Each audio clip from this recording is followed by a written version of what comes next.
So this town hall is the second in our annual budget town hall series, and this is your opportunity to let county leadership know how you think, what you think should be funded in our fiscal year 2024 budget, which, it's fiscal year 2024. It actually begins July 1, 2023. But this is your opportunity to tell us how to spend your tax dollars, essentially. This evening, we're going to hear brief opening remarks from County Executive Stuart Pittman and Councilman Nathan Volke. Then, the County Executive and Budget Officer Chris Trumbauer will share a brief presentation about the outlook for our fiscal year 2024 budget. After that presentation, we will open the floor for public testimony, and you will get a chance to share your thoughts. Before we begin, I would like to take a minute to introduce some of the elected officials that we have in the audience tonight. I believe that other than the County Executive and the Councilman, we have Ms. Corinne Frank from the Board of Education over here, and I think that's it. Is there any other elected official in the room? All right, so some of the county staff that are here, we have Ms. Carissa Kelly from Aging and Disabilities. The director is over here. Sarah Gannon, who's actually the legislative aide to Councilman Volke, is here as well. Ms. Karen Henry, Director of Public Works. Jessica Lays, the Director of Recreation and Parks. Mark Wiedemeyer, the Director of Inspections and Permits. Are there any other department heads in the room that I missed? And is Tiana in the room? I do want you all to see, if you did not get to see her on your way in, make sure on your way out you say hi to Miss Tiana Parker. She is new to our team, but she is actually our Community Engagement Officer for County Executive Pittman for this area. She is here, so make sure you say hi to her this evening on your way out. And without any further ado, I would like to hand it off to County Executive Pittman.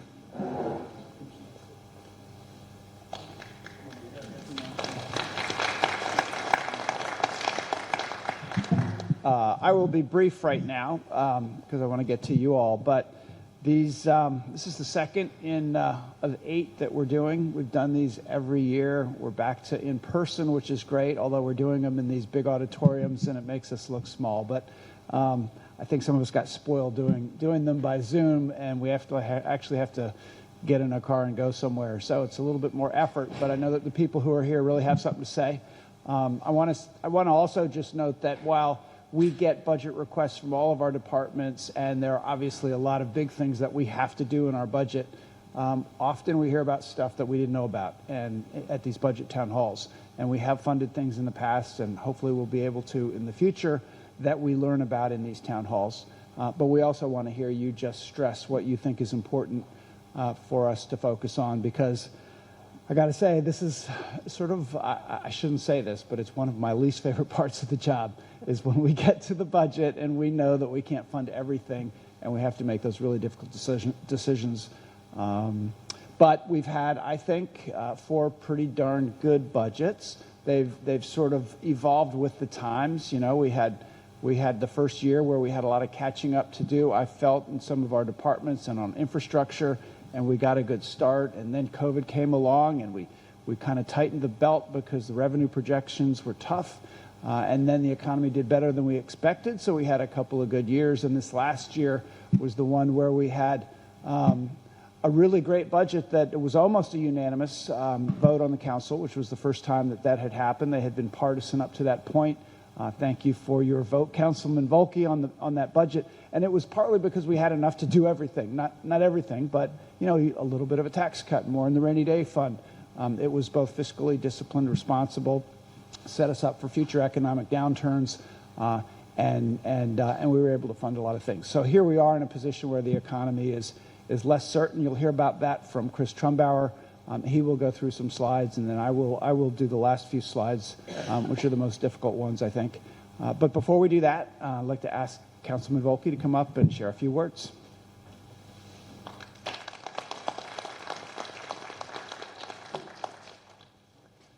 Well, there's probably some kind of a joke about a politician without a voice. That's like the punchline, so I'll be quick because I'm losing mine.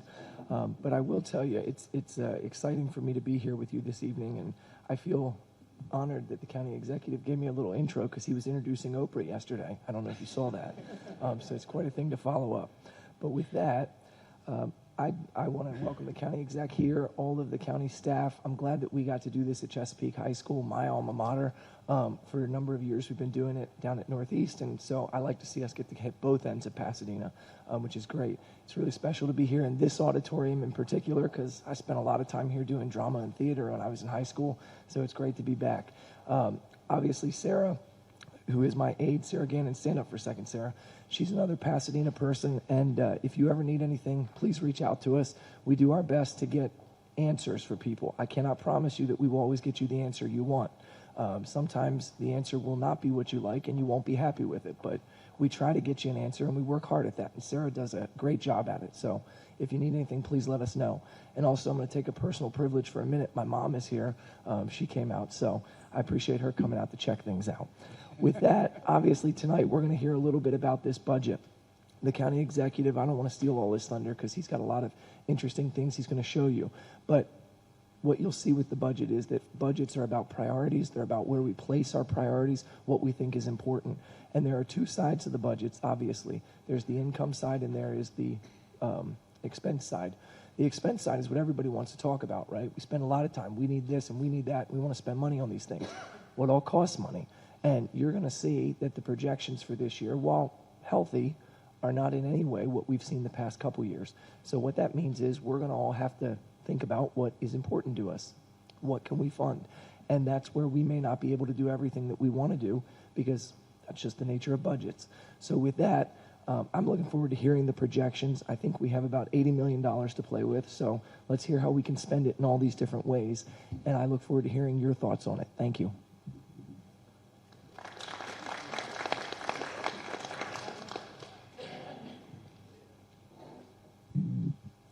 Good evening, everyone. I'm Chris Trombauer. I'm your friendly neighborhood budget officer.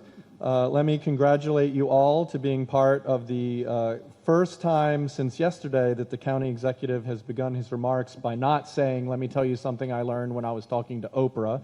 So that was fun. But here we all are.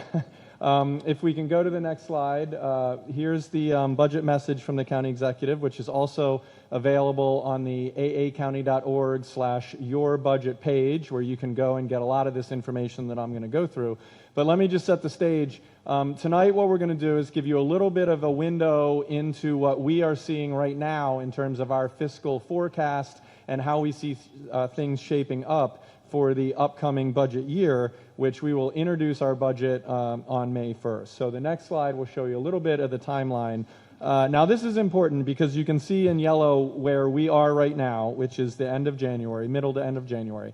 And it's important that we're doing these budget town halls now because the decisions have not yet been made. So what you all are able to do is comment on your priorities and what you want to see in the budget. And County Executive Pittman has been very clear. He wants to do these in January and early February because he wants the community input before us in the budget office bring him decisions to have to make. Okay, so you can see that there's still a long way to go, but the most important things are that the county exec will introduce his budget on May 1st. The county council then has 45 days to deliberate. They will pass a budget by June 15th, and then that goes into effect on July 1st, the new fiscal year. So we can go to the next slide. We're going to see where does our revenue come from in Anne Arundel County.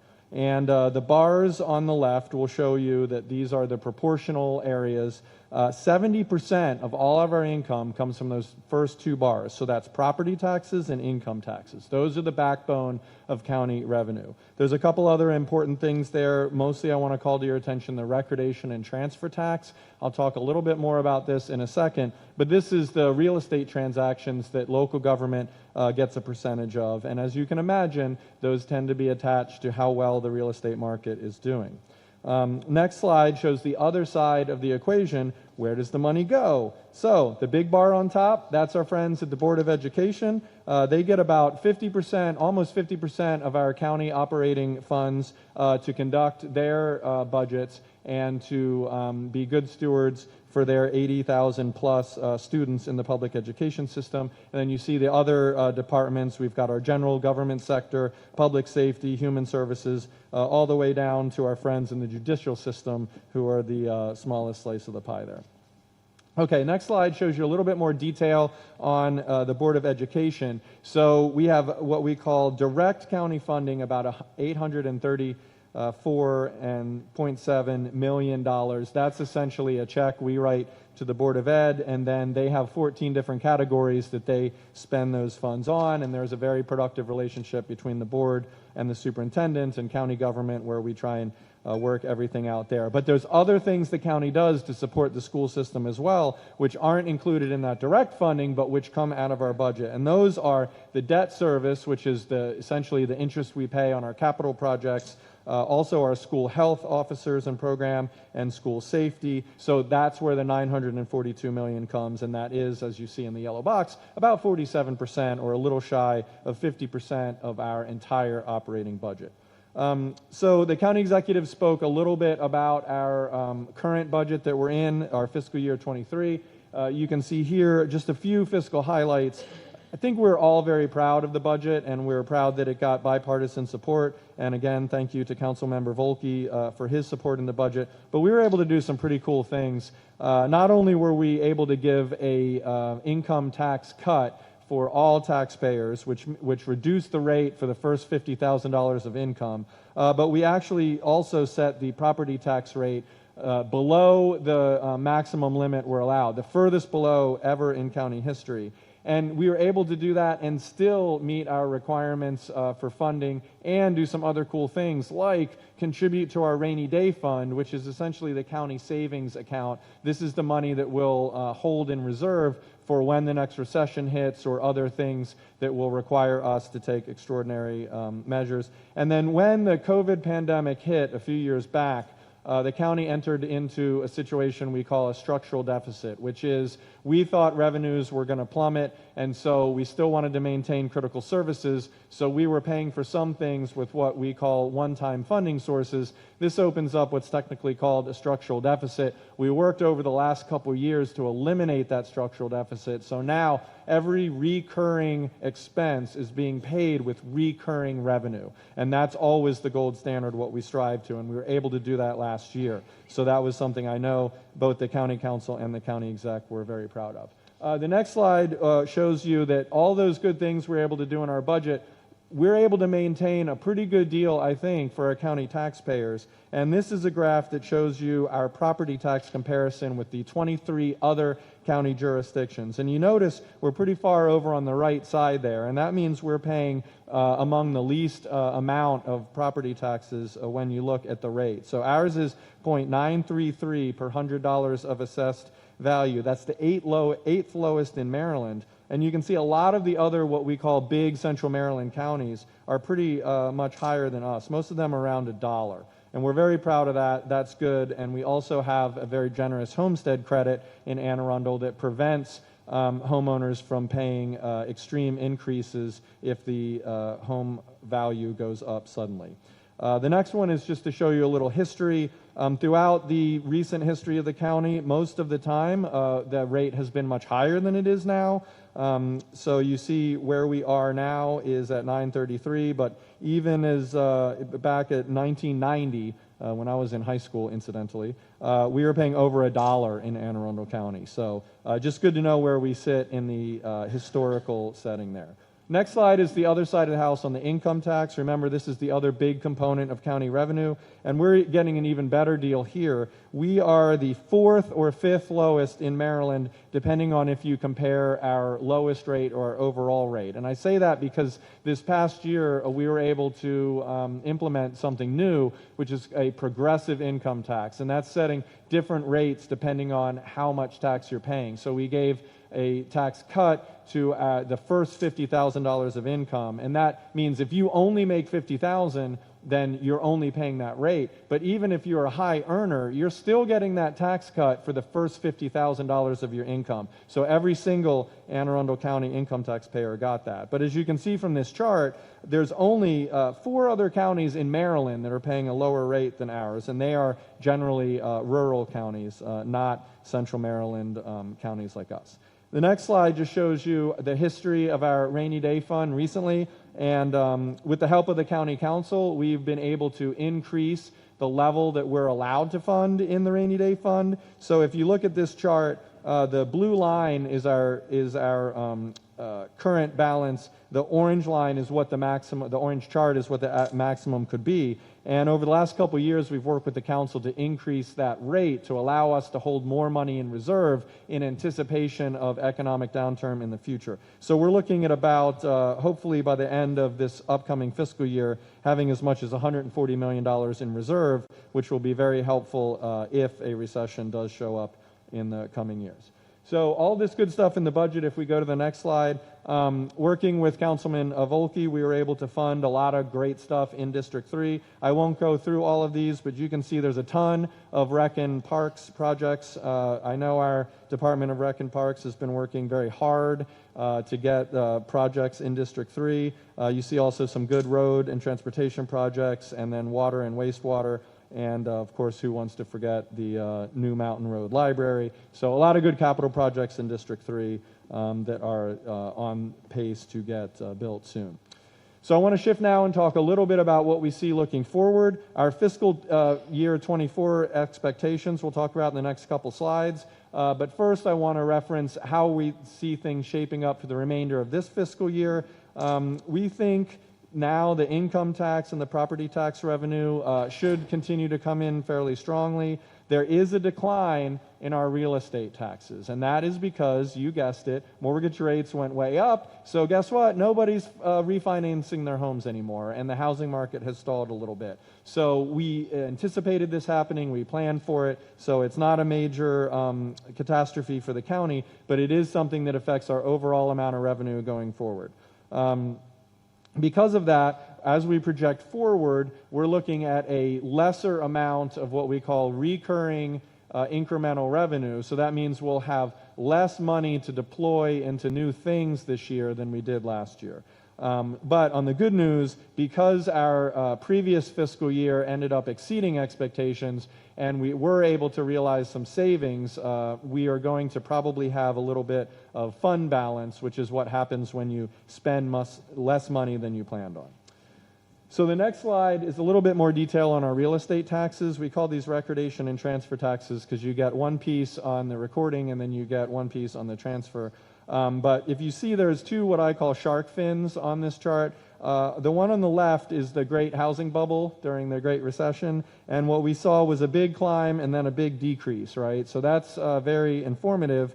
And then skip forward till recently, and what we noticed the last couple of years was another big increase. Well, we knew that wasn't sustainable, right? Because if you look at the past 10 years, you see much slower, stronger, but incremental growth, but not that big ramp up. So we knew that was coming down. We just didn't know when it was going to happen. Well, guess what? It's happening now. The good news is we planned for it last year, so we didn't overextend ourselves. But what that little red dotted line indicates, that's kind of what we anticipated was our normal incremental growth. And wouldn't you know it, when we look at last year's numbers, we think we're going to settle right back down on where that line is, which is what we planned for. So we like to show this slide to brag a little bit in the budget office that we think we got that call right, and the county is in good shape because of that.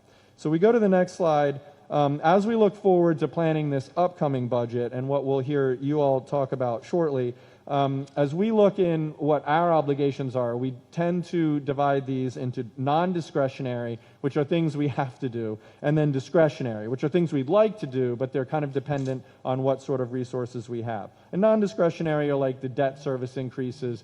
We have general things like contributing to our pension fund we have to do. We have a self-insurance fund, things like that. And then on the discretionary is, okay, what are we going to end up funding for our labor units, our bargaining units? What are we going to give to our component units like the library system, the community college? And then, of course, the big one is Board of Education funding. And we'll talk a little bit more about that in a second. But then also our departments are always wanting to do more things to serve residents, and they have requests to let us do these new things to help county residents. So what we're going to do on the next couple slides, this is something new this year. And the county executive wanted to do this, is he wanted to give everybody a window into what he is looking at right now. So last year, in about April or so, when we were finalizing the budget, we put together these estimates of what we thought would need to be covered in fiscal year 23. So you can see that these are divided into what I talked about before, the non-discretionary, or things we're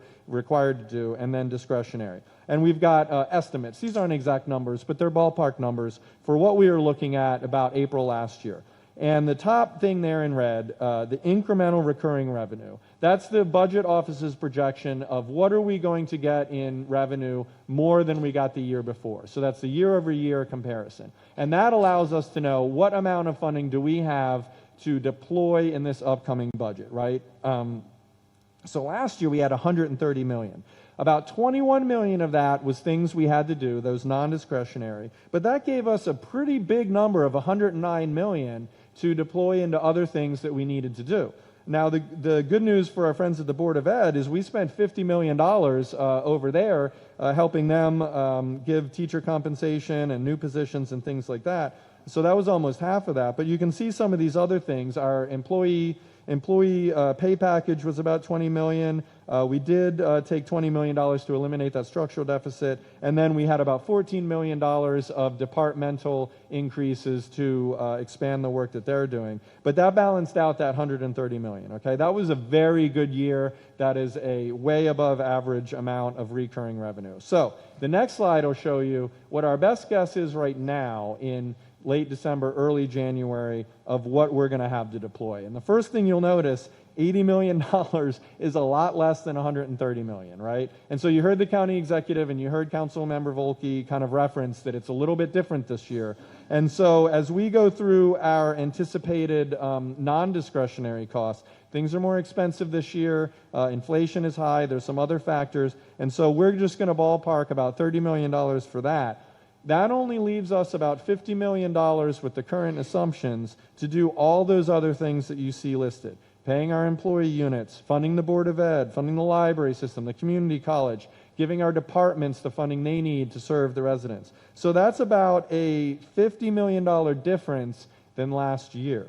So I'm just setting the stage that we were able to do a lot of good things last year, and things look a little bit different this year. And if you notice that one thing I've got an arrow to, the superintendent of the school system has requested $86 million to fund their recurring request. And of course, that's more money than we have available overall. So that just shows you we're a little bit more in a pinch than we've been in the last year. And then the final slide I'm going to go over before I turn it back over to County Executive is some pressures on the budget. So these are just things that we have to consider as we think about our priorities going forward. Inflation is high. There's a lot of pressure on wages because inflation is high. We want to get a good workforce. We want to hire our vacancies. And just like in the private sector, there's a lot of demand in the public sector. So also because I showed you that bit about the recordation and transfer tax going down, we're going to have less recurring revenue than we did last year. And normally we like to see growth year over year, but because our real estate taxes revenue is going down, we're going to have less. And then also we've got state education mandates that are kicking in we have to fund. We've got those normal year-to-year incremental increases for things like debt service and pension and retiree health care. And then finally, we're kind of coming out of the COVID pandemic economy and response, but that has identified some needs and disparities that the county wants to continue to address. And we know that our departments are having requests to continue providing services and helping residents, so there will be some demand on that. So with that, gives you a little bit of a window into what we're thinking of. I'm going to turn it back over to County Executive Pittman, and he'll kind of give you some insight into what he's thinking through as this moment as we look to put together a budget for FY24. You got all that?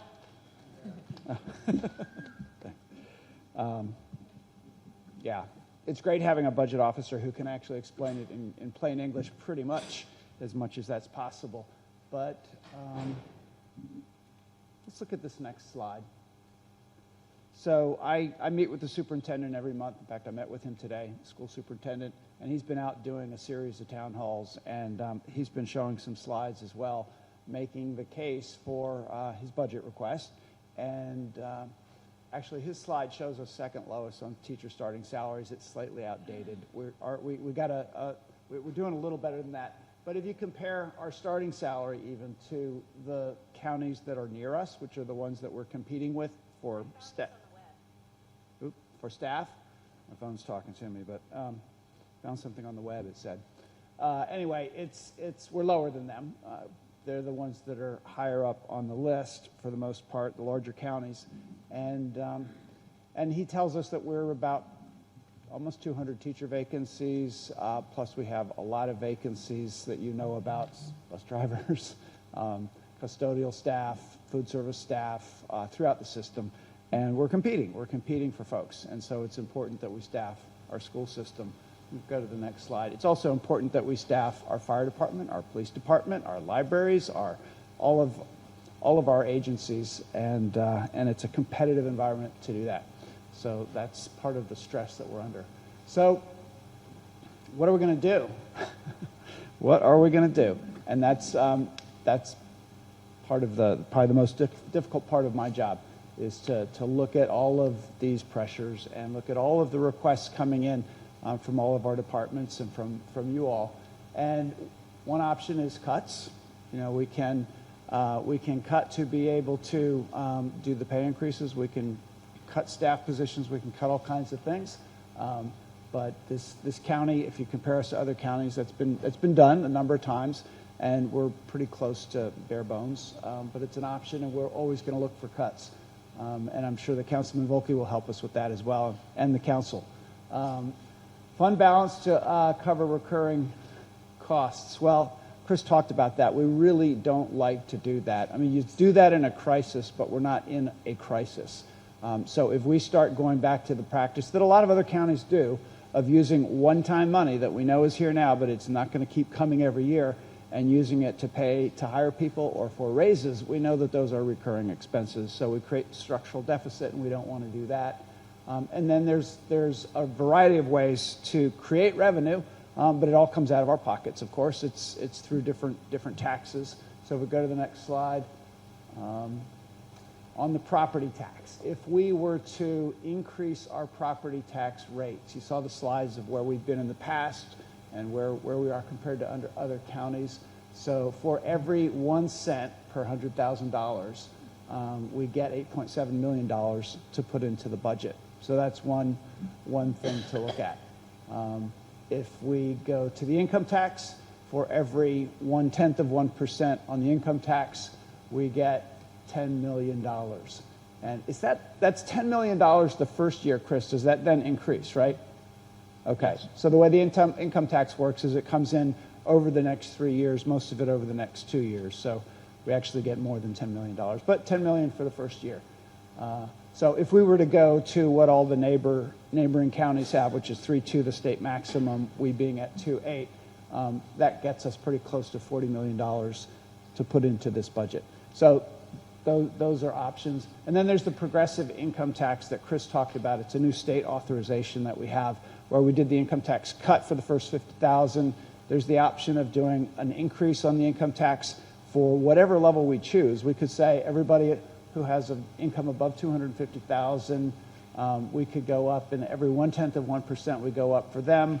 That only gives us $1.4 million, a little bit more in the following years. So if we went all the way to 3.2 for that, for income above 250, that would be $5.5 million. So those are all things that we have to consider, that we all have to consider, if we decide that we want to do more for education, whatever our priorities are. The big ones being public safety and education, because that's where most of our money goes. So those are the things to keep in the back of your mind when you ask for money. Go to the next slide. Just want to remind people that we have Open Arundel. It's hard to see with those spiders on the top of the screen or whatever they are. aacounty.org/Open Arundel. It's got, for every department, performance metrics that you can look at and a lot of great information. But if you really want to dig into this year's budget, go to the next slide, which is the Budget Buddy. And you can see the website, BUDDE, to get to that.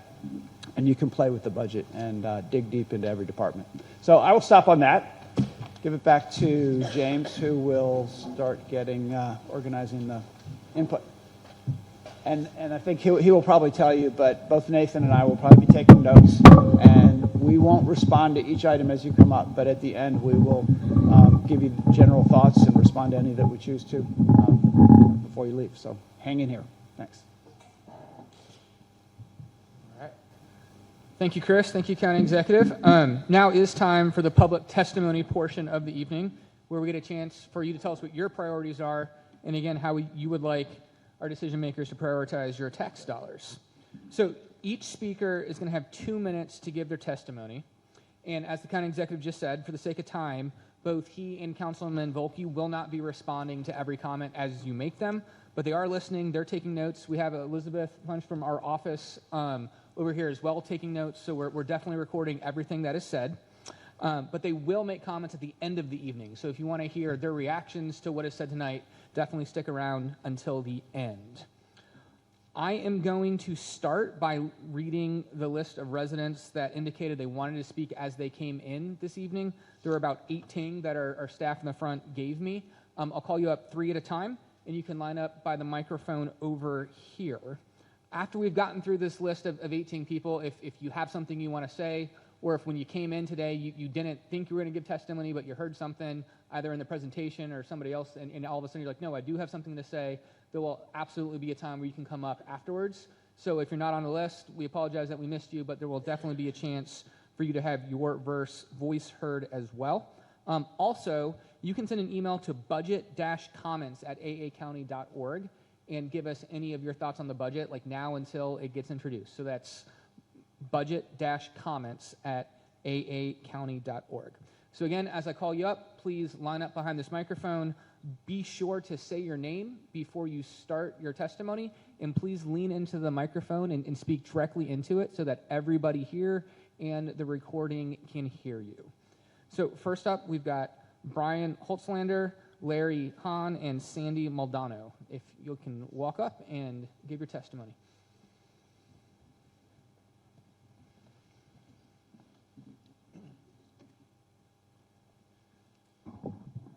Hello, I'm Brian with Arundel County Professional Firefighters. I actually work just down the street across from Jacobsville Elementary, so I'm your local firefighter. Feel free to say hi if you see me out doing fire investigation or inspections or the grocery store. It really is my privilege to serve this community, and thank you both for the opportunity to come and testify. We must continue to invest in public safety. It is because of your foresight in the budget that we were able to fight back against the pandemic and have the tools to keep ourselves and our citizens safe. I'm proud of the work that we did in those dark days, and I wish I could stand here and tell you that the battle was won. But the truth is we are still dealing with the consequences of the pandemic. After giving everything we had, exhausted and burned out nurses and paramedics have left the field in unprecedented numbers, resulting in an incredible deficit between the people needing help and the nurses and paramedics available to help them. So I want to show you something.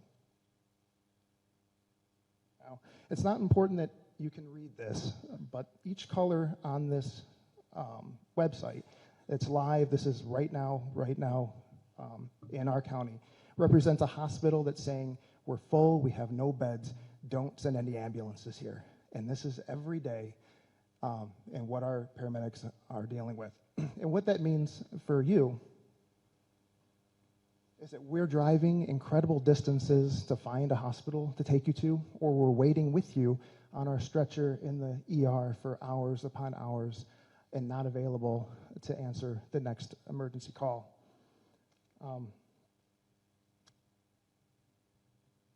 If we don't take the right steps now to hire and train the next generation of paramedics and firefighters and EMTs, in a few years, when my generation, we are being stretched to the brink, finally breaks, burns out, and leaves too, there won't be anyone left, and I'm talking like 5 years. We have been absolutely decimated. So it's a little depressing after everything that we went through in the pandemic to still be here and have this kind of sad story, because I wish it was one of victory. But the truth is, we need your help. We need to hire the people so that we can keep you safe. Thank you.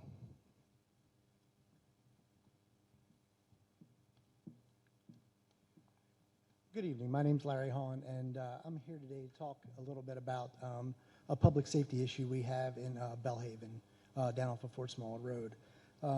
2017, 2018, there was a traffic study done that identified that we had a 45-mile-an-hour average speed in the 25-mile-an-hour zone.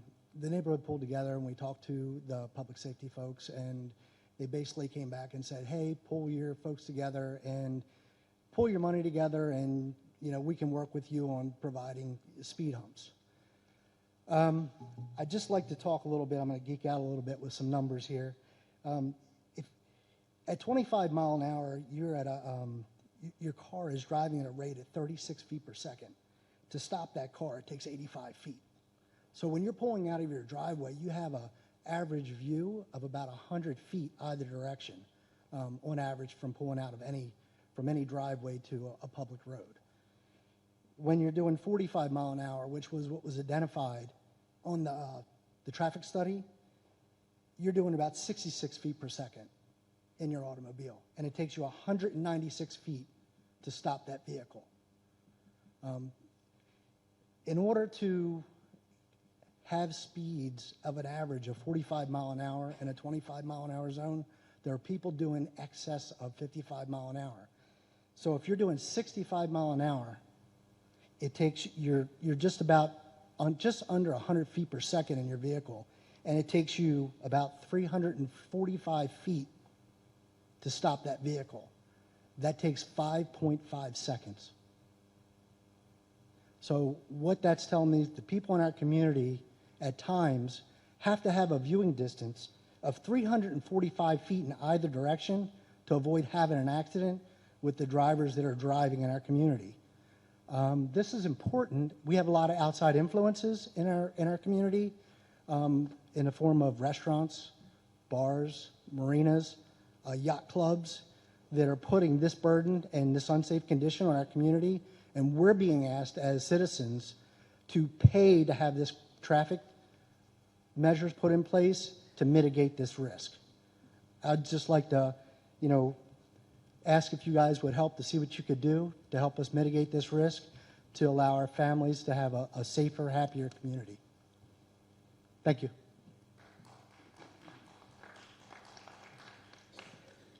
Hi, my name is Sandy Maldonado. I am also in the same community. I have lived on Bellhaven Avenue for 22 years. And over the years, the speed limit, it's still 25, but everyone goes faster. There were 67 tickets that were given out pretty much between August of last year and December. They were all speeding tickets. Sometimes the officers were giving them a minute or 2 minutes apart.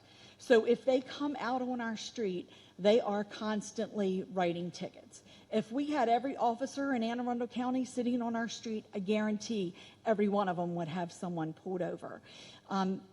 Our school, we have a school down the street. Our buses, because we do not have sidewalks, our children are out there on that road. It is very scary as a parent to know that your child is standing out there waiting for a bus in the morning and someone is going by at 65 miles an hour or 50 miles an hour. So that is one of the things that, our community is really concerned about, and we would like help with that.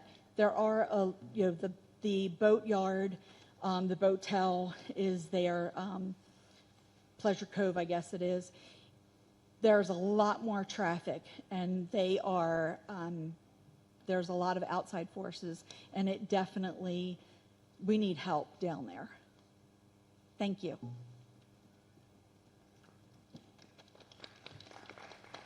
All right. Just a reminder to try to keep your remarks to 2 minutes. Miss Colleen Joseph, Colleen, can you wave your hand here? She will actually hold up a sign and let you know when you've got a minute left, 30 seconds left, and your time's up. But when you see Colleen show you that your time's up, if you could summarize quickly, we would greatly appreciate that. Our next set of speakers is going to be Seth Greer, Randy William, and John Jason. If you can come line up behind the microphone and give us your testimony.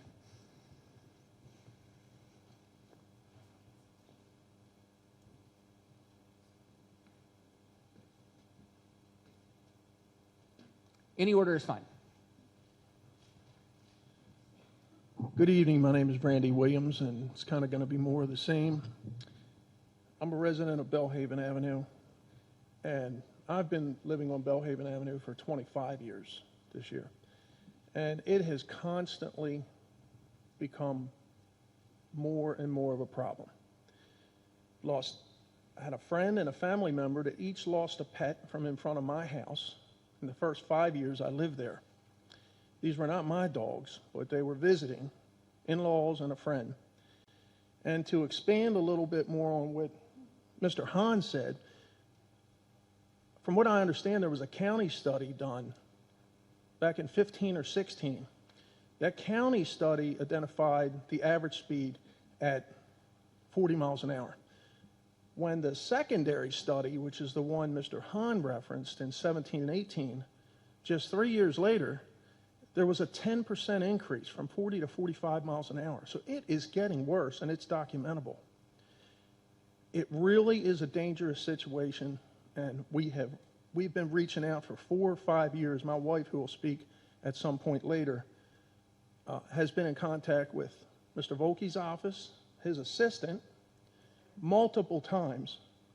And you guys have been great as far as response, but and it seems like everybody acknowledges that something's got to be done with this, but then it just dies.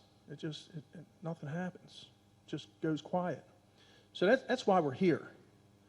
And I know it's kind of pounding you guys to death, but in my feelings of seeing the traffic increase, plus there's actually a little bit of disrespect now. When we have the house there at the beginning of the street, when we try to point out and notate with people and wave them down, we get the finger.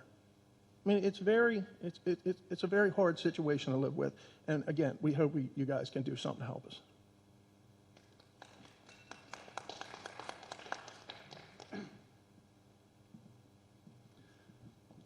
Good evening, John Jason. Well, one of the old sayings is the best time to plant a tree was yesterday. The second best time is to plant it today. The same thing can be said about sidewalks and bike paths and other infrastructure. I would like to see Anne Arundel County to start reporting on how many new sidewalks, how many feet of bike path, sorry about that, and how much greenway has been preserved on Open Anne Arundel every year. I would like the county to commit to increasing those every year and making us connected communities. I would like us to have every library, every school, every park, every town center, and every government building connected through this infrastructure so we can have a connected Anne Arundel. Thank you. Hello, my name is Seth Greer. I am 14 years old and I've been playing baseball for 10 years at Pasadena Baseball Club. Not only has COVID brought many difficulties with sports, but so has the change in school start and end times, as well as the lack of lights at our field. It was brought to my attention that this is the only district without lights on our rec fields. How does this help us and how is this fair? We're the only district without lights. Sports for some kids is an outlet for them. It gives kids a place to go. It helps kids with unsafe and dangerous home lives escape from said home lives every once in a while. You don't know what these kids are going to do if they don't have an outlet. They could rob stores, hurt people even. It's very dangerous. That's why we need sports. Putting lights in Pasadena Baseball Club fields would help with proper safety and proper practice times, especially in the fall with limited daylight and later school end times. Me and my team especially has been affected by this. We've practiced way well into the dark hours. And it's dangerous, really. If we get with the ball, we don't know what can happen. We can't see what's in front of us, beside us, or behind us. Everything has worked against us. Please be the ones to help us get lights for our fields. Play ball, and thank you for your time.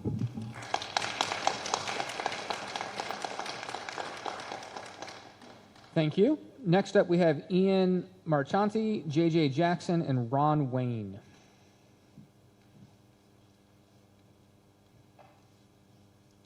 Are any of those individuals here and still want to give testimony? There we go. Okay.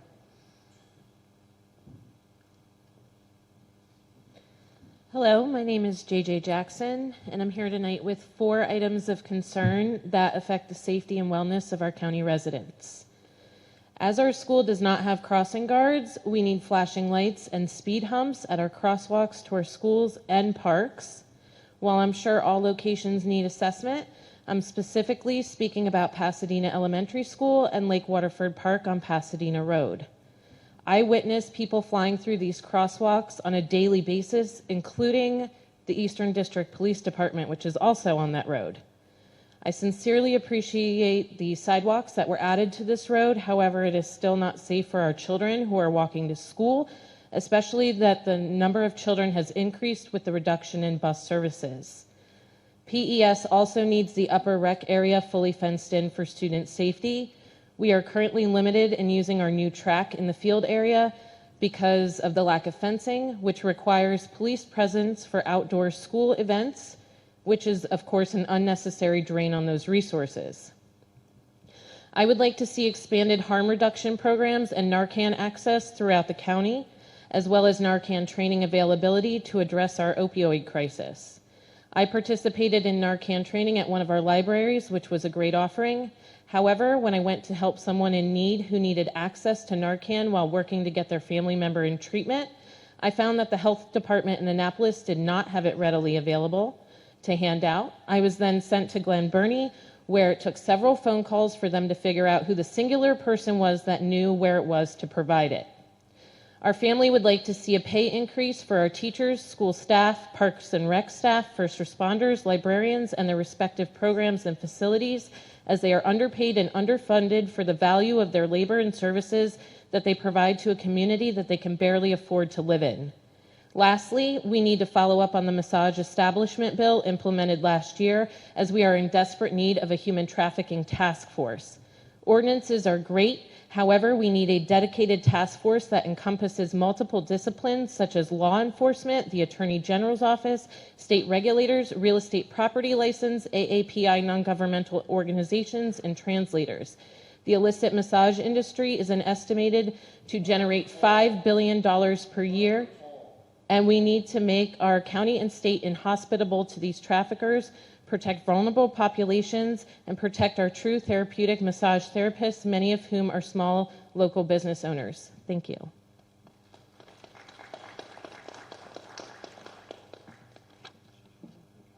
Good evening. My name is Ian Marchanti. I live and work here in Pasadena as a realtor, and I currently sit on the board of directors for the Anne Arundel County Public Library Foundation. I want to thank both Councilman Volke and County Executive Pittman for their tremendous support for our libraries. It does not go unnoticed. Growing up in Baltimore City, my local library was something of a safe space for me.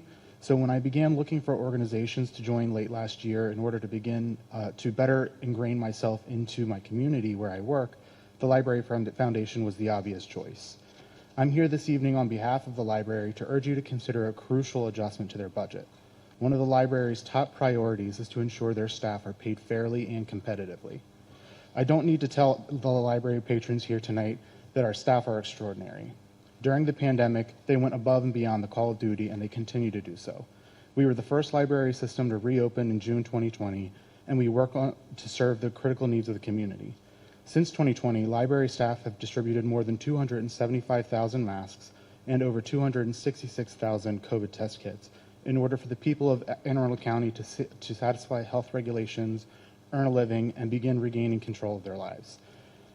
Everyday library staff are assisting people in crises, teaching invaluable skill sets, or teaching people how to navigate the internet and how to secure employment.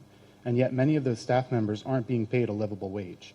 The majority of library employees are paid an average of 12% less than their counterparts in other library systems. In fact, more than half of our staff aren't compensated for their fair market rate. Among them, many have decades of service, but are being forced out of the library system in search of fair pay. In order to continue meeting the needs of our communities, we need to serve and in order to continue meeting the needs of the communities we serve and to ensure we attract the most committed staff members possible, we must compensate all library employees fairly. I'm asking for you to support our request for $2.9 million in salary adjustments for 244 underpaid staff members, as recommended per a study conducted on the Anne Arundel County Library system.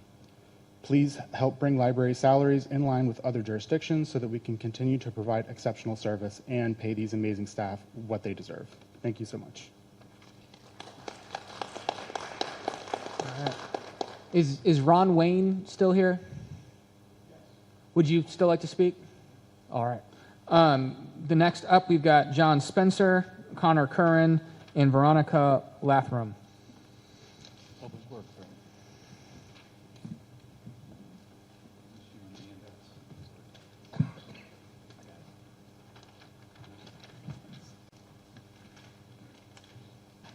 Good evening. I'm John Spencer, and I am here to support or thank you, the County Executive Pittman and Councilman Volke, for continuing to support the sidewalk project along Duval Highway. I'm joined here by Jamie, there she is, okay, from Queens Park. The presidents for Greenhaven and Pine Haven were unable to make it tonight, and I'm from High Point community, but all four communities do support this project along Duval Highway.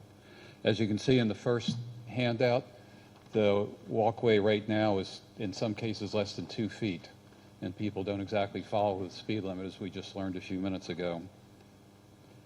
And behind the trees on the right is High Point Elementary School. When this link is completed, then Northeast High School, Northeast Middle School, and High Point will all be connected by a walkable sidewalk. The second page of the handout is an excerpt from Move Anne Arundel, which is the transportation portion of our Plan 2040 or General Development Plan, which calls for making communities more walkable and supports this specific project. Safe walkable sidewalks can help mitigate the micro-congestion we see each morning and evening at school. Yesterday, going out by High Point Elementary School, I saw this gentleman get out of his car, walk his daughter very safely up to the front door, then go back to his car, get in, and make a U-turn in front of school buses and cars. So you can't make this stuff up sometimes, right? And the third page is the excerpt from last year's capital improvement budget, and it shows that we need $820,000 for fiscal 24 for final design and land acquisition. Thank you again for supporting that. I've got 10 seconds. I just want to 15, okay. Mention transit. As one of your slides pointed out, that funding from the federal government for pandemic relief expires at the end of calendar 24. At that point, the current budget for transit services does not support the current level of service that's being provided. So we either have to make that up from state funding or county funding or cut back service significantly. Thank you.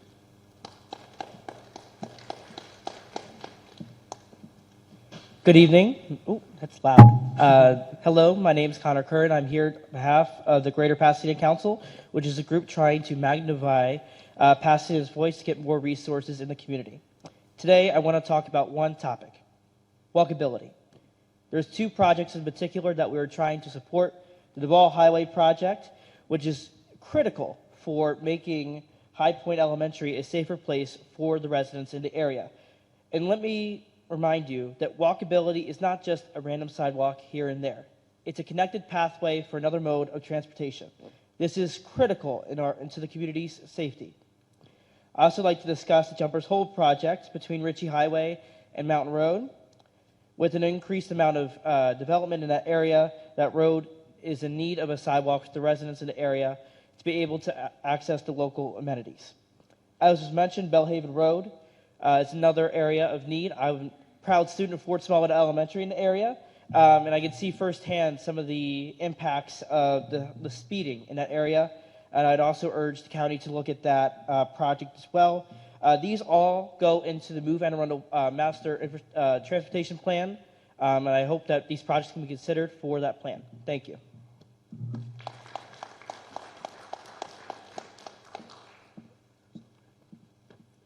My name is Veronica Lathram. I'm branch manager at Mountain Road Library, one of 2 libraries in District 3, along with Rivera Beach. Thank you, County Executive Pittman and Councilman Volke, for your support. When thinking of the library, most visualize books on shelves, but the library would be nothing without its people. We sing and dance with your kids at story time. We help with your job applications. We listen when you're grieving and don't know where to turn. We nurture our community. I'm testifying this evening in favor of the library's budget, emphasizing our most critical supplemental request, market rate salary adjustments for staff. A comprehensive study conducted by PRM Consulting Group has indicated that 244 staff members, over half our workforce, are not paid the market rate. Our staff make an average 12% less than their counterparts in other public library systems, a percentage equivalent to thousands of dollars less than their position would make in nearby Prince George's, Howard, or Baltimore counties. I have colleagues who do not make enough money to support themselves or their families, who are forced to have multiple jobs, and who have no other option but to seek additional assistance. These are people who work and reside in Anne Arundel County who deserve to live with dignity. We are seeking $2.9 million to bring those employees up to the market rate so we can retain valuable colleagues, attract quality candidates, and most importantly, provide a fair and livable wage. My branch recently hosted a STEM space-themed program. A first-year homeschool mom found us after looking for hands-on experiences for her daughter. We had giveaways, we had crafts, there were science experiments, and she said it was amazing. The kids launched rockets, and I could hear the shrieks of joy from my office. This would not have been possible without the enthusiasm and creativity of library staff, and is just one example of how we work to meet you where you are. It is impossible to list all the services we provide in the 2 minutes I'm allotted here. I implore you to consider this budget request. Thank you, and I hope to see you at the library.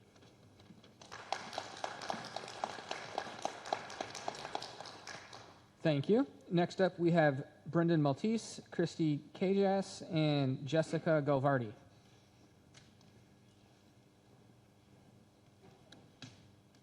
Good evening. I'm Brendan Maltese. I'd like to start by thanking you for finally funding the Jumpers Hole Road Improvement Project last year. I'm told that the project is moving through the process as we speak, and I know that Creekstone Village will be excited to see it finally complete, hopefully sooner than later. Please continue to support this project. Now, speaking as a teacher, I want to urge you to look carefully at the school system's budget proposal and do everything you can to fulfill it again. The chart in your presentation regarding starting teacher salaries is really eye-opening. We already know that our pipeline of teacher candidates is shockingly low.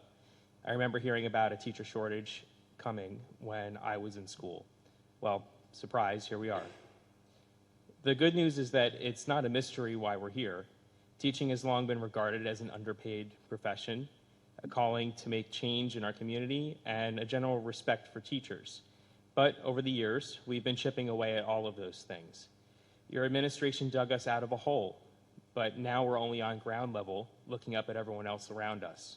There's Montgomery County, there's Howard County, but there's even Hartford, Cecil, Wycomico, Somerset. With around 200 teacher vacancies, we need to examine what makes us competitive. That chart earlier, where every suburban Maryland county beat us in starting teacher salary, is anything competitive. If you're one of the few college graduates applying for teacher jobs in Maryland, why would you even bother applying here when there are 14 other counties in the state who pay better? It's a simple matter of market forces and supply and demand, so of course we have vacancies. Please do what's necessary to get competitive with our neighboring counties. I know you've been meeting with Dr. Bedell, and I know he's telling you the same thing. So do it now so we can stop the exodus. Thank you.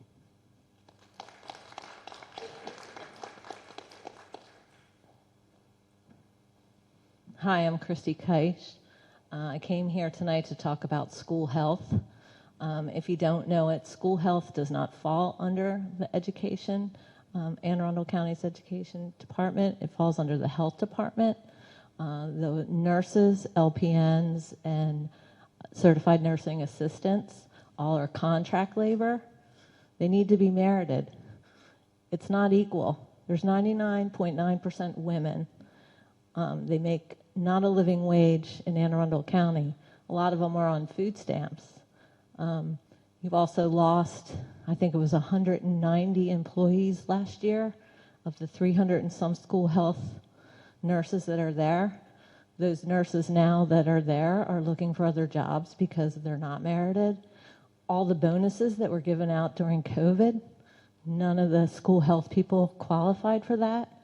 And then the teachers this year got a $1,000 bonus recently. School health did not. These are the people working, taking care of the health of your children in the school system, keeping them safe. They also, during COVID, went out and did all the testing. They gave away all the tests. They took care of all the kids in the school, and they need to be merited. It's not right, and it's going to cause a huge health problem and a health risk for the children of this county. And that's why I'm here tonight. I do realize you did, they got in the budget this year, they got a little bit of a raise, but it's not enough to live. They need to be merited. It needs to be fair in this county for these employees, and fair. The janitors, the crossing guards, everyone else who works in the school system is merited, except for the nurses. Thank you.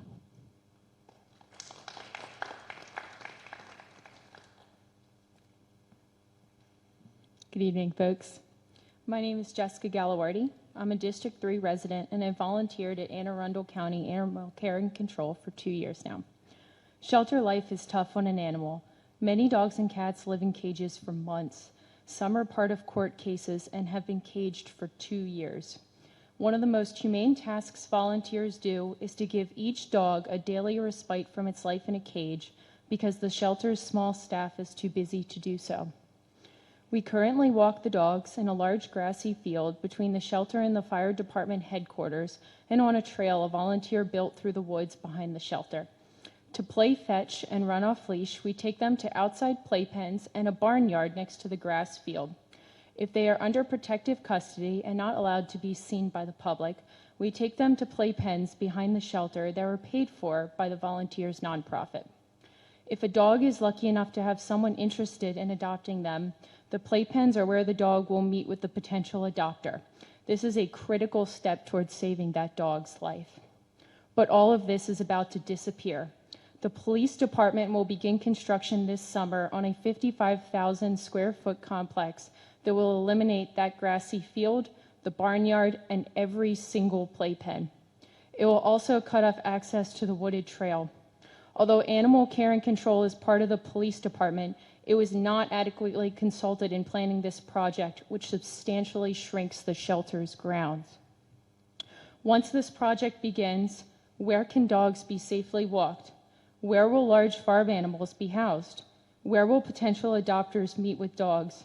Where can protective custody dogs get a few minutes of playtime during their years at the shelter? We don't have the answers, but they are needed, and they are needed now before construction begins. Thank you.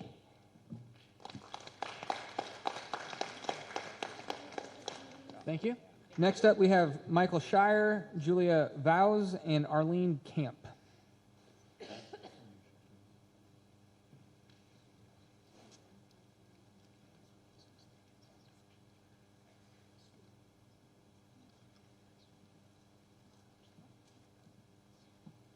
Good evening. My name is Michael Shire. I am with the Anne Arundel County Fraternal Order of Police, representing the active and retired police officers of Anne Arundel County.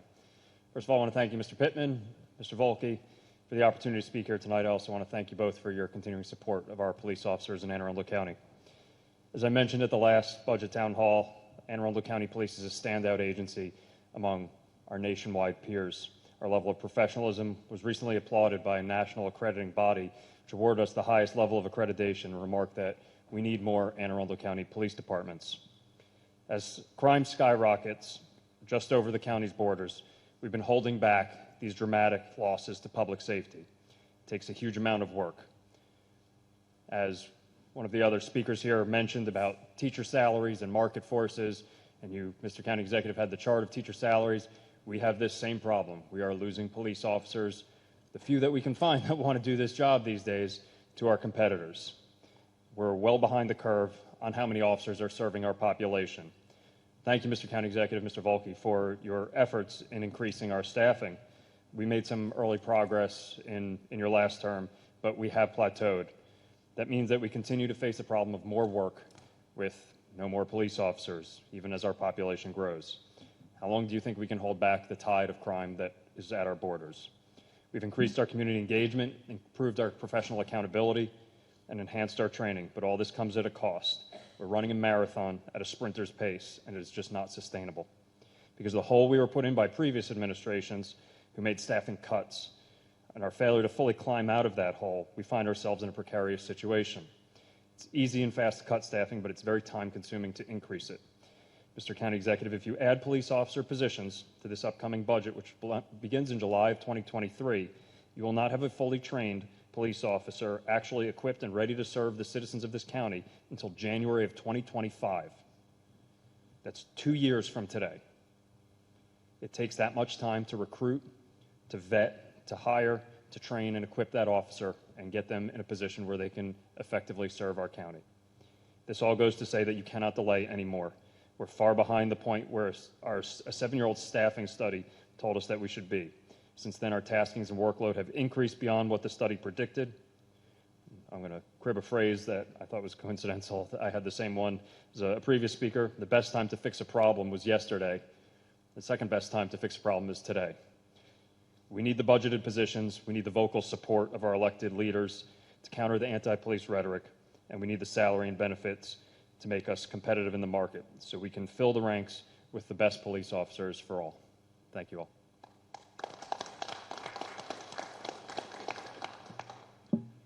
Good evening. My name is Arlene Camp, and I've been a resident of Anne Arundel County for over 21 years. Late last year, I started volunteering at the county's animal care and control shelter. I'd like to share my observations of what the conditions are at the shelter, in particular, what it's like for the staff and for the public. We've already heard about the animals. The shelter itself is an old and poorly designed building run by a very small group of staff and managers. It's noisy, hectic, and overcrowded. Oftentimes, there's a long line in the lobby where the public come to redeem lost pets, to adopt pets, or get general information. It can be frustrating and tempers often flare. Just last week, there was an incident where a member of the public had to be removed from the building by police escort after yelling at staff members behind the desk and being generally disruptive and hostile. The shelter is also very full and is dangerously close to being out of space for incoming animals. The number of runs and cages that need to be cleaned and animals that need to be fed is daunting. Additionally, we are in round 2 of kennel cough amongst the dogs since I've started. To try to prevent the spread, and staff place towels over the cage fronts because there is no place to truly isolate sick animals, and the shelter's antiquated HVAC system only hinders the matter. For example, it shares the air from the cat sick room with the healthy cats and has broken down at least once since I've started volunteering. The paid staff is stretched so thin that they can barely meet the basic necessities of the animals, let alone provide any enrichment. Volunteers have been stepping in to help with these basic needs, including, inhibiting the amount of time that we can socialize or exercise the animals, which benefits the public by making the transitions from the shelter into homes safer and easier. Please grant the shelter's ask and fund the requested staff positions. Additionally, consideration should be given to increase the pay the staff receive to make these hard jobs easier to staff and quicker to fill. By doing so, the staff, the animals, and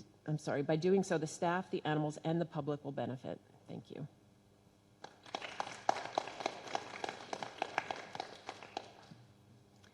Good evening. I'm Julia Laws. I've been a resident of Pasadena here in District 3 for my entire life.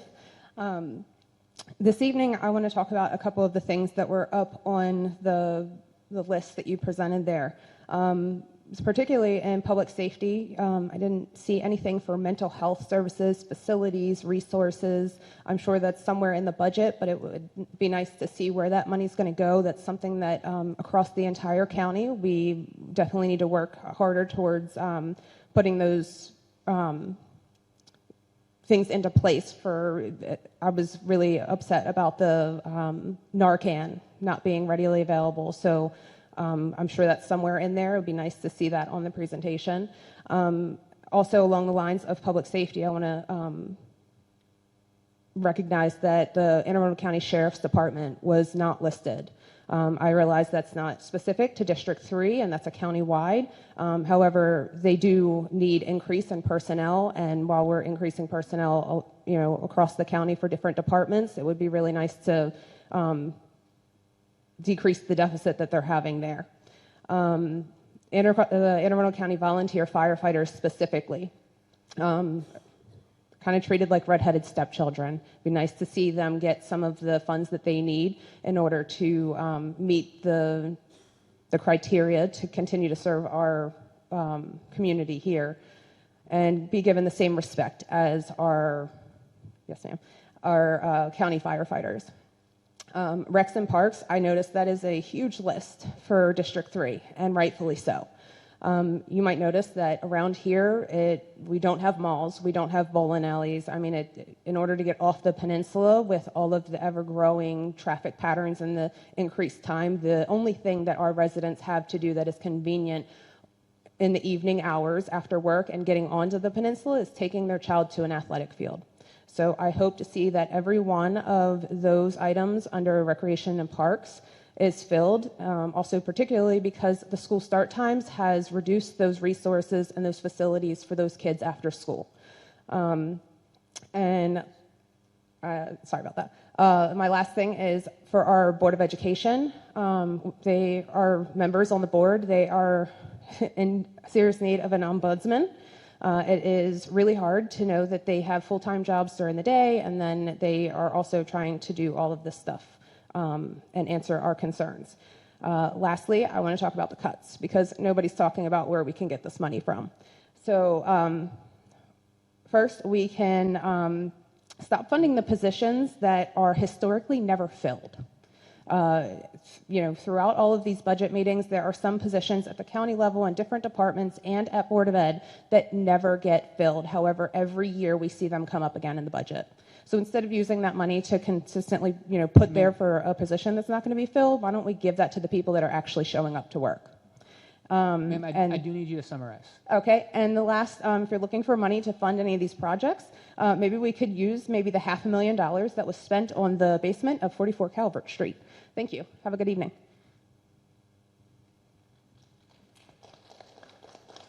All right. That is the end of our list of 18 folks that had signed up to speak. If there's anyone else that would like to, please come up and line up behind the microphone. Did I skip you? I am sorry that you're not on my list.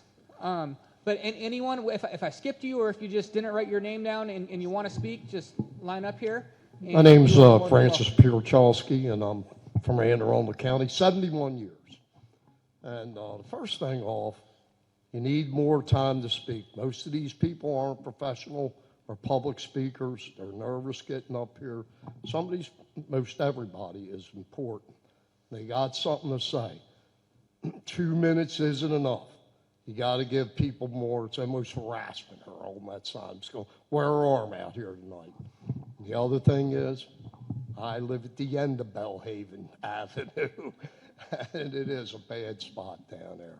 And it is a safety hazard for all involved down there. So I'm not going to elaborate on all the conditions. I've had people pass me on the double yellow line because I'm doing the speed limit. But it is. The kids are waiting for the school buses. We got bars down there. I live by the yacht club. It's an expressway all the way to the yacht club. Fort Smallwood Road leading to it, it's 50 miles an hour in one direction, 40 in the other. You think it would be the same speed in both directions on the same highway? And the other thing on the Fort Smallwood leading up to that, you got the county workers that take care of the school systems. Them guys got a heck of a time getting out of there. And there's communities coming in, all these new communities on the Fort Smallwood. Really, the speed limit needs to be lower, probably to at least 40.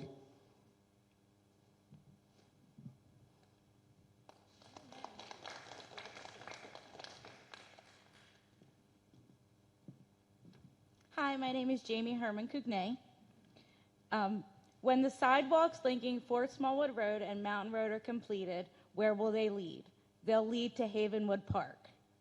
Pasadena Baseball Club and the Green Haven Improvement Association have a rich history providing baseball and softball to youth in our area.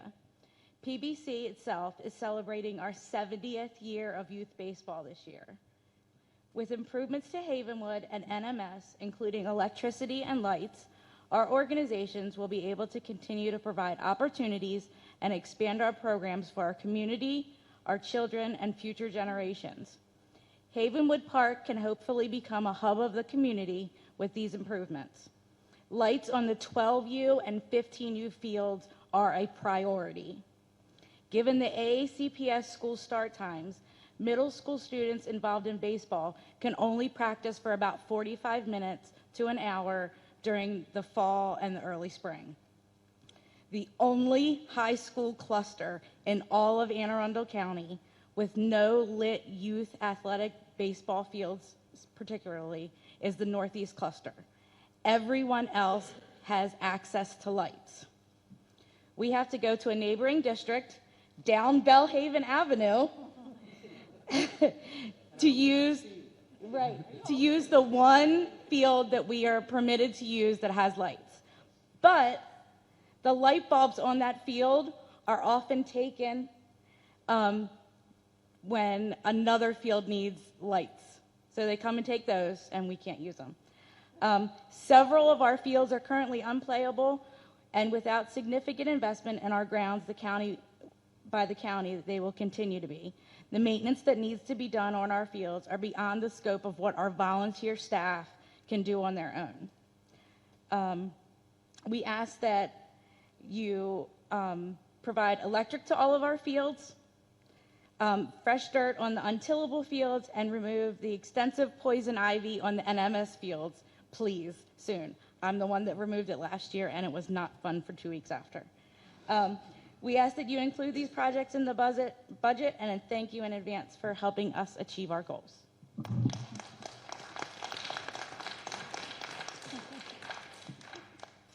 Good evening. I am Sheila Williams.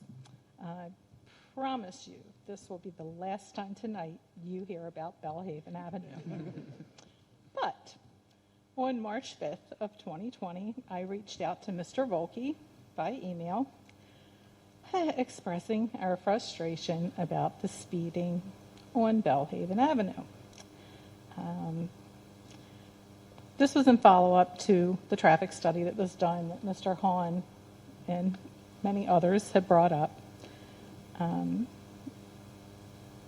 He, at that time, told me that he grew up on Poplar Ridge, which I didn't know, and that his parents still live there. And obviously, you know of the issues on our street. I know my husband expressed how we are flicked off by people who want to go 70 miles an hour when we yell at them and ask them to slow down. There's also the issue of, beyond the speeding, the drinking and driving. And a lot of that comes from the marina, especially in the summertime, with people coming in off their boats. We have a year-round restaurant/bar that becomes a big issue too. I did not know that we were on the radar to get sidewalks put in, which is actually kind of encouraging. News to me, but pleasant news, which would help a lot with our kids. But I just wanted to say, once again, thank you for putting us on your radar. Hopefully we can get the ball rolling with some type of speed control, whether it be stop signs, speed bumps, something. But we really, really need your help on this road. Thank you so much.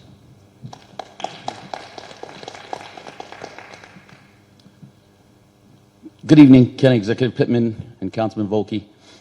I wasn't going to speak tonight, but I had this speech written, and I know, most importantly, you are listening. And that means a great deal to us. It means a great deal to our police officers. My name is Corporal Brian Atkinson. I'm the president of our Anne Arundel County Fraternal Order of Police, and we do represent active and retired members of the Anne Arundel County Police Department, a department dubbed the best damn police department in the country. Despite this title, like many police agencies, we're struggling to reach critical staffing levels. Multiple social, political, and economic forces are hurting our recruitment efforts here in Anne Arundel County. The good news is that we are currently hiring, and applications are available on the county's website for police officers, laterals, or comparative compliance. The bad news is that our starting salary is not where it needs to be. We need to hire and retain good police officers. Our officers are still working long hours and extra overtime to cover minimum staffing requirements. They're still getting held over and forced to work 12-hour days. As spring and summer approach, I can promise you this will only get worse. Longer wait times on calls for service, fewer crimes solved, officers who are burnt out and overworked, and reduced traffic enforcement. All of these things threaten the quality of life of our communities. We have to relentlessly continue to fight against this. Today, we're just 26 officers shy of our budgeted allotment. But as we all know, our current budget allotment does not provide enough officers to do the job that our citizens expect and deserve. We're telling the public that we desperately need them right now, and if they're willing to serve, they're willing to help, then we have a place for them. Our noble profession, however, has become a frequent target of protests and calls for budget cuts. Thank you for resisting those cuts, those calls, and thank you for helping us fill so many vacancies. In closing, what I would like to do is use your words, County Executive Pittman, from the last budget hearing. You said, "We are still building this county back from a time when neglect was extraordinary in public safety in terms of staffing levels and pay, and we want to continue building back." I hope we do. We seriously need to, so thank you very much.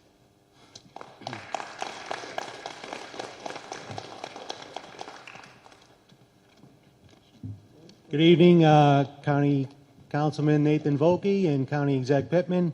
My name is Joe Divinola, President of the Anne Arundel County Professional Firefighters, Local 1563. As the county population continues to grow, I want to stress the need for ongoing resourcing and staffing. Firefighter and paramedic numbers are not being increased quickly enough to account for this growth, putting the community at a disadvantage. Fire engines, trucks, and squads have run understaffed in this county for many years due to budget restraints from prior county exec administrations.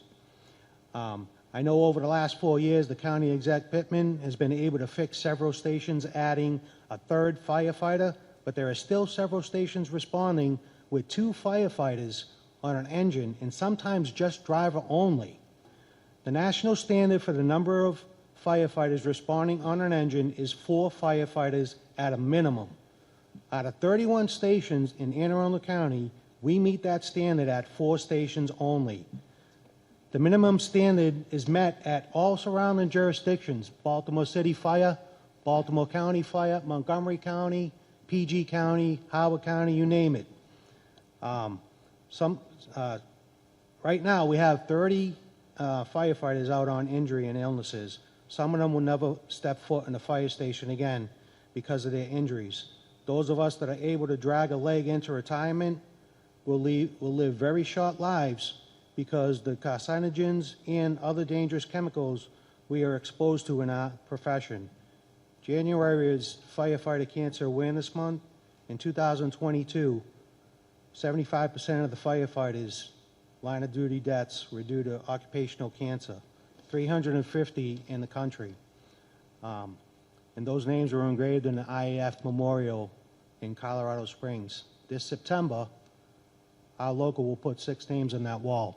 And I just want to reiterate, I know one of the young ladies said that, she had asked to put more money in the volunteer system. This is not a hobby for us.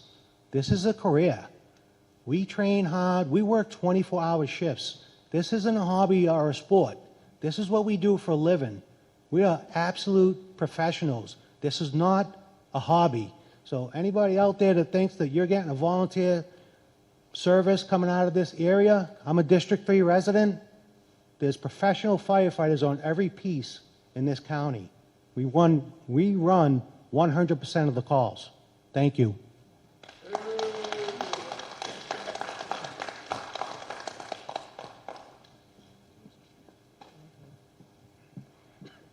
Good evening. My name is Joanna Furman. I am a 13-year resident of Anne Arundel County, an 8-year volunteer, been volunteering in animal care and control for 8 years, and I am a federal budget analyst, so I understand your dilemma. I'm not here to ask for more money. I just want you to not forget about us. We're small, but we do a lot, and the county needs us. So just remember that we are not just for stray dogs. We take in cats and rabbits and snakes and turtles and chickens and goats and pigs. We get a lot of pigs, and you name it. Oh, guinea pigs, hamsters, birds, all sorts of things. And it's a really small and mighty crew that works there, and they're wonderful, and they're suffering from compassion fatigue, just like our first responders. But the volunteers are there to support them and take care of the animals. So just don't forget about us. We're kind of downstream of all the other things you think about in the budget. So we're there with people, they're experiencing homelessness, we take in their pets. If they have health crisis, if they go to the hospital, we take in their pets. If they're arrested, we take in their pets. We care for pets while people are dealing with domestic violence and are looking for safe housing. We take care of their pets. We offer low-cost humane euthanasia for county residents whose pets are very ill and suffering. And what one of the volunteers mentioned is our inability to safely quarantine sick animals. It's so sad. It's a nicer shelter than it was the one before, but we would like a smarter design and a way to keep the sick animals away from the healthy animals, because as we've mentioned, we do have some animals we've had for 2 years longer, court cases. No one's fault here. That's just the way the law is, but we'd like to give them some time out each day. Again, we're part of the police department, public safety budget. We're small, but just don't forget about us. It's really important, and we appreciate the vet, and we hope she stays. It'll be nice to have a vet for the first time in 8 years, and thank you very much. Is there anyone else that would like to make a comment? All right. Well, I do want to thank everyone for the great dialogue tonight. And remember, if you do have any additional budget comments to share, you can email them to us at budget-comments@aacounty.org. I do want to introduce a couple more people that walked in since I did introductions at the beginning. I believe I saw Skip Auld walk in. Can you wave your hand? He's the CEO of our library system. Thank you for being here. Jeff Amaros walked in, who is the County Executive's Chief of Staff. He is back here.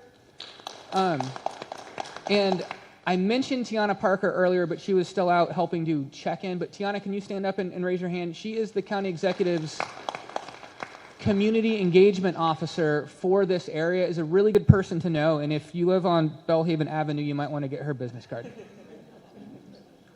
And now I would like to pass it back over to our elected officials to give some closing comments. And first up will be Councilman Volke.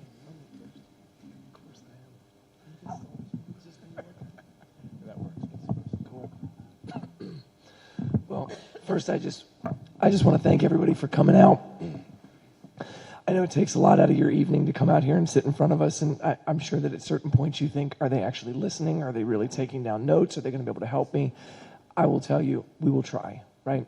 To the folks at Bellhaven, I hear you loud and clear. You know I grew up in Poplar Ridge. I went to Fort Smallwood Elementary. I'm a raccoon. So I can tell you, I understand that. And having gotten a fair number of speeding tickets on Bellhaven Avenue, I'm aware that they're out there. So I know that. And I have seen the police officers standing there just waving 3 people over at a time, pulling them over and giving lines of tickets. I'm thinking that, Obi, we might station you on Bellhaven, all right? So he's had those details before. But we'll see what we can do. You know the typical process is you all have to pony up the money. But I will talk with the county exec. I will talk with the budget office. We will see if there is some way that we can do something in there because we hear you, okay? For the animal care and control folks, you guys are a consistent presence every one of these we've done. This is, I sort of think of this in Star Wars themes. This is episode 5 for me.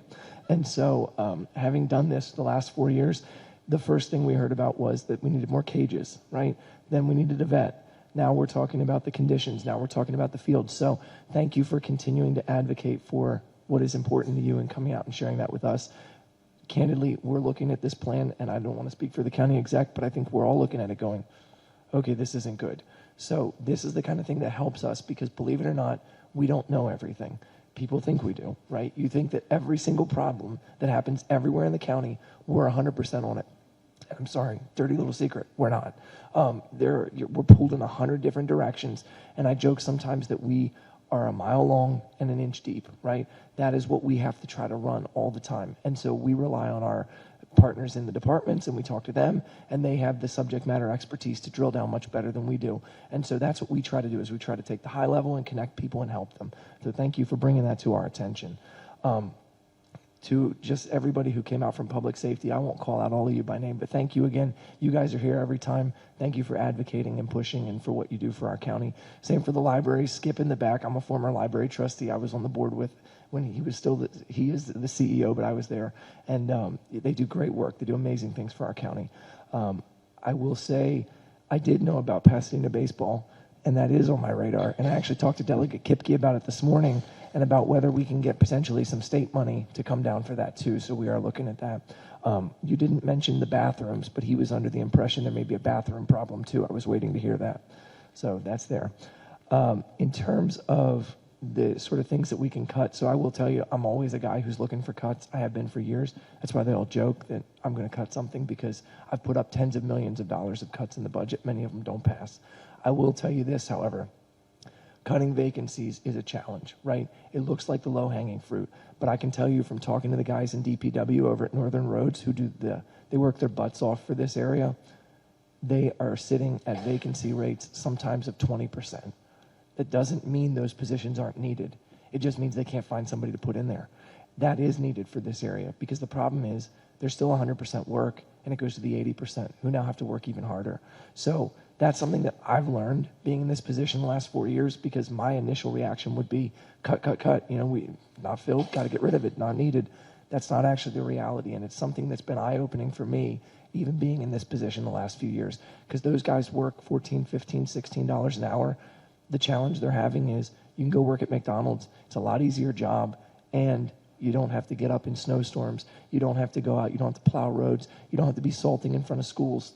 So there are challenges for them, and that is a funding issue that we have to look at. So with all that, I think I covered most of the high points, and if I didn't cover your particular high point, I promise I have at least 2 or 3 bullet points for each of you to come back and check on. So thank you very much for coming out again. Thank you for sharing your evening and taking the time to tell us about these things, and I look forward to this budget.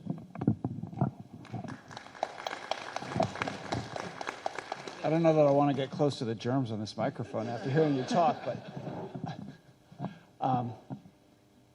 he does. He took really good notes, and they're actually legible, unlike mine. But I do want to run through a few things. Mostly thank you all for coming, and thank you all for sharing your issues. Just real quick, thank you to our firefighters for testifying and our police officers for being here. The unions do hold us accountable, as do the department heads, as do the chiefs. And so we get it for both sides, and we listen to both sides. Sometimes there's a little bit of variation, but they're pretty much in alignment right now. And I agree about the vacancies. Just because we have vacancies in the police department doesn't mean we cut the positions. It means we try to fill them. We're not spending the money when they're vacant, though. So we end up with some money that it's not actually getting spent. But thank you for your service, all of you. Speeding. We are going to do something, whether you like it or not. We're going to try. We're going to try to get authority from the state for Anne Arundel County to be able to put speed cameras where the community thinks that we need them. We only have authorization to put them in front of schools right now. And we've had a lot of communities come to us and ask for them. And it used to be the state legislature the committee would decide you could come in for a location. And we came in for a couple of locations in the last session where communities really needed them. And they decided they didn't want to do that anymore. You come in all or nothing. A couple of counties in the state do have this authority, and we've talked to our delegation, and they're generally supportive. And so if we get a program, that'll start July, and then we'll have a system set up so that we'll make decisions about where speed cameras should go. It's a proven, we have a Vision Zero goal, of plan to reduce accidents, and speed cameras do work. They do slow people down, and you don't have to have an officer there the whole time. Councilman Volke will just have to keep paying the tickets because they'll be there all the time. Or maybe he'll learn to slow down. So hopefully that's going to be helpful. The libraries, we hear you at every meeting, and thank you for the folks who work in the libraries, and thank you for those of you who go to the libraries. We know that you do have a real pay issue, and we know that you did do a pay study. The county has also done a pay study that will be coming out soon, comparing us to other jurisdictions and how we organize all of our pay. So we know that we have to have some work to do there. The Duval Highway sidewalks, $5.5 million, is not going away as long as I'm here. I think we can promise it's going to stay in, as well as the Jumpers Hole Road, which those improvements got into the budget in '23, and $8 million for that. Wow, it's incredible how much this stuff costs, isn't it? But it's there. Unfortunately, we have the money for it. Thank you, Brandon, for talking about the teachers. You know, the first couple of years we had this place full of teachers, and I think they may have to start showing up in bigger numbers. But part of what I like about these is that whether it's the teachers or the police or the firefighters or the animal care and control, they're speaking not just to us, but they're speaking to their neighbors too. They're speaking to everybody else here, so you get to hear. And hopefully you'll advocate for some of this. School health, I'm glad you showed up, Christy. I agree with you that it's underappreciated, undervalued, underfunded, and you know, we did do a little, but we need to do more. The lowest wage jobs in our county and in our school system are the ones that, I mean, we got still people that aren't getting $15 an hour. You can't live on that in this county, obviously. And those are the places I want to go first with pay increases, so we'll work on that. Animal care and control, thank you for the map of what this forensic facility does.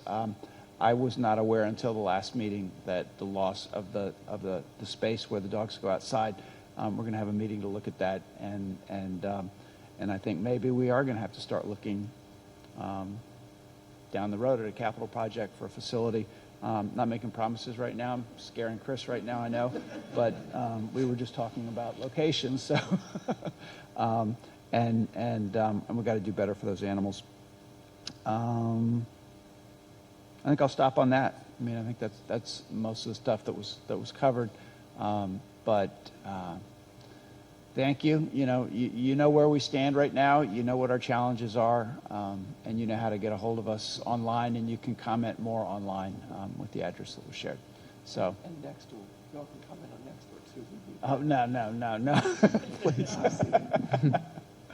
Yeah.